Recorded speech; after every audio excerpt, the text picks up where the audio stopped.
बिस्मिल्लाहिर्रहमानिर्रहीम अस्सलाम वालेकुम and welcome to my YouTube channel. आज के इस लेक्चर में हम देखेंगे कि एक मजिस्ट्रेट के पास किन किन सेक्शन के तहत इख्तियार जो है वह एक्विटल का हासिल है और एक सेशन कोड को किन सेक्शन के तहत पावर ऑफ एक्विटल हासिल है। यूजुअली और अमूमन और आप लोगों ने प्रैक्टिस में भी देखा होगा और यही समझा भी जाता है कि मजिस्ट्रेट के पास अकॉर्डिंग टू सेक्शन 249A जो है CRPC सिर्फ इसी के तहत मजिस्ट्रेट को जो पावर ऑफ एक्विटल हासिल है, लेकिन ऐसा हरगिज़ नहीं है। ये चूँकि हम प्रैक्टिस में देखते हैं तो आज के लेक्चर में इसी एम्बिग्विटी को, इसी अवाम को मैं दूर करने की कोशिश करूँगा। तो सबसे पहले व्यूज़ ये जान लें कि जो मजिस्ट्रेट के पास पावर ऑफ एक्विटल है वो 4 सेक्शन के तहत है।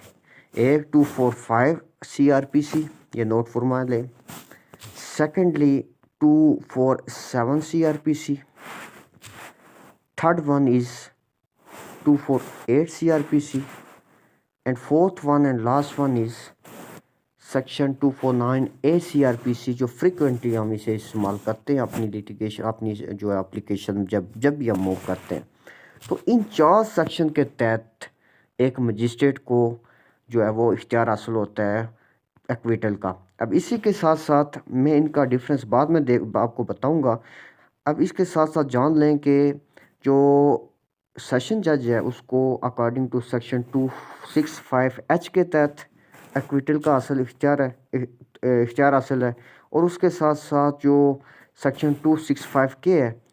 इसके बदौलत भी power of court to acquit accused at any stage यानी सेशन कोर्ट को ये इख्तियार हासिल है। तो अब इनमें डिफरेंस क्या हुआ, पहले हम मजिस्ट्रेट के इख्तियार देख लेते हैं कि मजिस्ट्रेट के पास ये 4 जो सेक्शंस हैं इनके तहत जो इख्तियार हासिल है इनमें आपस में डिफरेंस क्या है, आखिर कोई डिफरेंस तो होगा। तो जनाबे वाला सबसे पहले सेक्शन 245 देख लेते हैं। According to this section basically ये जो इख्तियार हासिल होता है एक्विटल का मजिस्ट्रेट को according to this section 245 CRPC, ये तब मजिस्ट्रेट एक्सरसाइज करता है इख्तियार जब प्रॉपर ट्रायल होता है किसी भी केस का। अब उस केस का जो FIR लॉन्च हुई किसी भी एक्यूज़ के ख़िलाफ़, फिर उसके बाद उसका चार्ज फ्रेम हुआ और चार्ज फ्रेम होने के बाद जब प्रॉपर ट्रायल स्टार्ट होता है यानी कि आफ्टर फ्रेमिंग चार्ज फ्रेम होने के बाद एंड आफ्टर रिकॉर्डिंग एविडेंस, और एविडेंस रिकॉर्ड होने के बाद, अब जब चार्ज भी फ्रेम हो गया और एविडेंस भी रिकॉर्ड हो गया, तो एविडेंस रिकॉर्ड होते वक्त किसी भी स्टेज अगर मजिस्ट्रेट ये समझता है कि ये तो इसको कन्विक्ट हो ही नहीं सकता, ये एक्यूज तो कन्विक्ट नहीं हो सकता, तो वो उसको वहाँ पर एक्विट कर सकता है। और उसके साथ साथ अगर मजिस्ट्रेट ये समझता है कि ये इसको तो कन्विक्शन हो सकती है और कन्विक्शन बिल्कुल बनती है, तो उसको सिमिलरली वो कन्विक्शन भी इसी सेक्शन की बदौलत देता है। तो असल सेक्शन आप ये समझें कि एक्विटल की और कन्विक्शन की जो असल सेक्शन है, असल बुनियाद जो है CRPC के अंदर जो मेन सेक्शन है वो 245 है। 245 के तहत ही मजिस्ट्रेट किसी जो है एक्यूज़ को कन्विक्ट भी करता है और किसी एक्यूज़ को एक्विट भी करता है। अब व्यूअर्स ये जान लें कि जो सेक्शन 245 है वो क्या कब एक्सरसाइज करेगी पावर, मजिस्ट्रेट कब एक्सरसाइज करेगा, यानी कि जब चार्ज फ्रेम हो जाएगा, चार्ज फ्रेम होने के बाद जब एविडेंस रिकॉर्ड होगा तो उस वक्त ये पावर जो इख्तियार होता है वो असल इस सेक्शन को एक्सरसाइज किया जाता है, इस सेक्शन के तहत इख्तियार को एक्सरसाइज किया जाता है। अब यहाँ पर समझने वाली बात यह है कि चार्ज किस सेक्शन के तहत फ्रेम हुआ, 242 242 CRPC चार्ज फ्रेम हो गया और मजिस्ट्रेट ने मेरिट पर केस को डिस्पोज ऑफ किया, यानी कि या एक्विट किया या कन्विक्ट किया। और मेरिट पर कब होता है, इसी सेक्शन के मरूनमीन होता है 245। तो मेन सेक्शन इसका मतलब ये हुआ, यहाँ पर मैं प्रैक्टिस में देखता हूँ अक्सर के यानी एविडेंस रिकॉर्ड भी हो जाता है, एविडेंस रिकॉर्ड होने के बाद भी एप्लीकेशन 249A ही की मूव की जाती है, यानी ये प्रैक्टिस में मैंने 245 को ना होते हुए देखा बिल्कुल। तो ये इसको भी हम समझेंगे कि ऐसा क्यों होता है। अब 245 आपने डिस्कस कर दिया कि ये कब एक्सरसाइज होगा, कि आफ्टर फ्रेमिंग चार्ज और रिकॉर्डिंग एविडेंस, ये असल जो होगा वो एक्सरसाइज होगा। अब 247 और 248 को हम बाद में देखते हैं, पहले हम 249A को देखते हैं कि 245 और 249A में क्या डिफरेंस है। तो व्यूअर्स 249A जो है वो इख्तियार मजिस्ट्रेट को जो हासिल है वो एट एनी स्टेज। अब देखिए यहाँ पर क्या, eight any stage of the case, यानी कि इससे क्या मतलब हुआ, इससे मतलब ये हुआ कि चार्ज फ्रेम होने से पहले भी ये जो है ना इसको इख्तियार हासिल होता है, चार्ज फ्रेम होने के बाद भी इख्तियार हासिल है, एविडेंस रिकॉर्ड होने से पहले भी ये इसको मजिस्ट्रेट को इख्तियार हासिल होता है, और एविडेंस रिकॉर्ड होने के बाद भी इस सेक्शन के तहत, यानी कि बिफोर फ्रेमिंग चार्ज और after framing charge, before recording evidence और after recording evidence, at any stage of the case, at any stage आप इस चीज़ को समझें कि वो किसी भी स्टेज पर इस सेक्शन के तहत 249 के तहत जो है वो जो एक्यूज को एक्विट कर सकता है। तो अब आपने देखा था व्यूज कि जो 245 थी, 245 में एक एक्विट नहीं बल्कि वो कन्विक्ट भी करता था मजिस्ट्रेट उस सेक्शन के तहत। और एक्विट कब करता था, एक्विट आफ्टर रिकॉर्डिंग एविडेंस और आफ्टर फ्रेमिंग चार्ज। लेकिन यहाँ पे जो 249 की सेक्शन है इसमें जस्ट क्या करता है, एक्विट करता है, कन्विक्ट नहीं करता। एक्विट इस सेक्शन के तहत करता है और eight any stage before recording evidence और बिफोर फ्रेमिंग चार्ज। तो ये बेसिक डिफरेंस था। और पहले जो 2000 PCRLJ इसमें एक कंसेप्ट था और इसमें यह कहा गया था कि एट जो एक्विटल है, पावर ऑफ एक्विटल, यानी ये 249A और 245 इसमें कोई फ़र्क नहीं है। लेकिन बाद में इस चीज़ को चेंज किया, बाद में PCRLJ 2012 पेज 507 में एक न्यू व्यू आया अदालतों का, अपेक्स कोर्ट का, जिसमें यह कहा गया कि 245 और 249 अलग अलग जो है ना इसमें मजिस्ट्रेट को पावर इख्तियार जो इख्तियार है वो हासिल है। और इन सेक्शन की बदौलत मजिस्ट्रेट को जो है वो इख्तियार जो एक्विटल का है वो बिल्कुल डिफरेंट है, यानी कि मैंने आपको ऑलरेडी डिफरेंस बता दिया। तो इस रूलिंग के तहत इसमें यह कहा गया कि जो 249A है बेसिकली ये मेरिट पर नहीं होता। अब जाहिर सी बात है व्यूज़, आपको इस चीज़ का बेहतर अदराक भी है कि अगर फॉर एग्जांपल अभी फ्रेम चार्ज ही नहीं फ्रेम हुआ, अभी एविडेंस रिकॉर्ड नहीं हुआ, तो वो जो उसमें एक्विटल होगा वो मेरिट पर नहीं हो सकता। वो तो एक टेंटेटिव असेसमेंट में कह सकता हूँ, या फिर सरी वो मजिस्ट्रेट उस चीज़ को देखेगा केस में कोई कोई एम्बिग्विटी है, कोई लैक्यूना को मौजूद है, या कोई भी इस तरह का कोई गैप मौजूद है, तो उसका बेनिफिट ऑफ डाउट ऑफ जनाब ये ऑलवेज जो है वो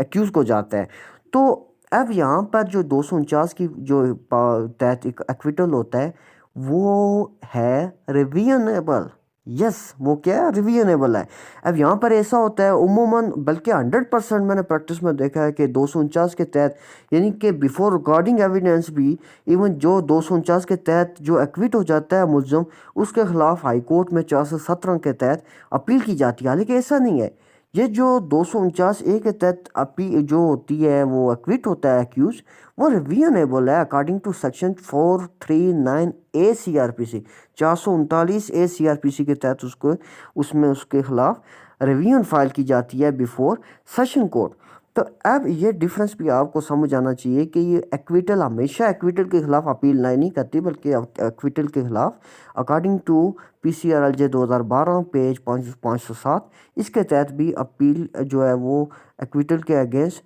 249A के तहत होगा। यानी कि अगर for example before framing charge हो गया या बिफोर रिकॉर्डिंग एविडेंस तो वो रिवियनेबल होगा, और अगर 245 के तहत आफ्टर रिकॉर्डिंग एक्विट हुआ तो वो हमेशा 417 के तहत 417 CRPC के तहत उसमें अपील लाई करेगी बिफोर हाई कोर्ट। तो ये बेसिक डिफरेंस आपने इन दो सेक्शन में जाना। अब जानते हैं कि 247 और 248 क्या है। 247 और 248 बेसिकली आप जब प्राइवेट कंप्लेंट दर्ज करते हैं, यानी इस्तगासा दायर करते हैं, तो इस्तगासे में जो है वो मजिस्ट्रेट को इख्तियार हासिल होता है कि वो मुल्ज़िम को एक्विट करे। एक 247 में क्या है कि अगर फॉर एग्जांपल जो इस्तगासा दायर किया गया, जो कंप्लेनेंट है जिसने इस्तगासा दायर किया वो हाज़िर अदालत ही ना आए, वो एब्सेंट हो, वो उसकी एब्सेंस में वो अगर वो हाज़िर अदालत ना आए तो फिर उसकी एब्सेंस को जवाज़ बनाते हुए जाहिर सी बात है अगर उसे इंटरेस्ट ही नहीं है केस के साथ, तो वो उसमें मजिस्ट्रेट को इख्तियार हासिल है कि वो एक्यूज़ को एक्विट कर सकता है। लेकिन किन केस में, यानी कि अगर फॉर एग्जांपल केस ऐसा है, नेचर ऐसी है कि वो कॉग्निजेबल हो,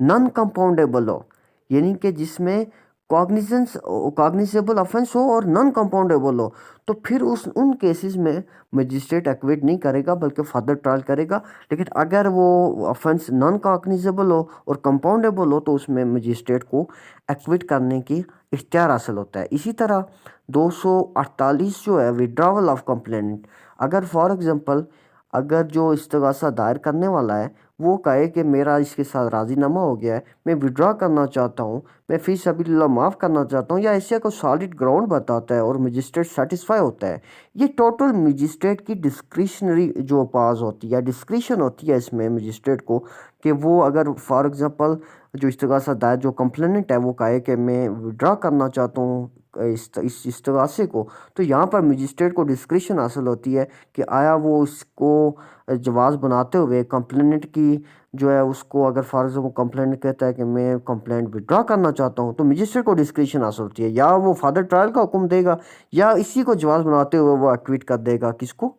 एक्यूज को। लेकिन यहाँ पर आपने ये समझना है कि 247 और 248 जो सेक्शन है वो basic related to private complaint है। इन इस्तगासे के तहत जो हम 200 सेक्शन 200 सीआरपीसी के तहत जो इस्तगासा दायर करते हैं वो उसके रिलेटेड है। अब जो सेशन कोर्ट के पास इख्तियार हासिल है 26 जो 5 है एच, उसमें एक्विट और कन्विटर 265 एच बेसिकली इज टोटली जो है वो रेलिवेंट है 245 सीआरपीसी। 245 सीआरपीसी में जैसे मजिस्ट्रेट चार्ज फ्रेम होने के बाद और जो एविडेंस रिकॉर्ड होने के बाद एक्विट करता है या कन्विक्ट करता है, इसी तरह 265 एच में सेशन कोर्ट जो है वो फ्रेमिंग चार्ज और एविडेंस रिकॉर्ड होने के बाद या एक्विट करता है या कन्विक्ट करता है। और फ्रेम होने के बाद हमेशा या कन्विक्ट करता है या एक्विट करता है। तो इसी तरह सेक्शन जो 265 एच में सेशन कोर्ट को ये इख्तियार हासिल है, और 265 के अंदर जो है वो power of court to acquit accused at any stage, जिस तरह 249 ए में मजिस्ट्रेट को इख्तियार हासिल है कि वो किसी भी स्टेज पे भी एक्विट करे एक्यूज को, तो इसी तरह 265 के तहत सेशन कोर्ट के पास इख्तियार हासिल है कि वो किसी भी टाइम एक्विट करे किसको, एक्यूज को। तो अब व्यूअर्स यहाँ पर मैं समझता हूँ कि आपको बेसिक डिफरेंस पता चला होगा कि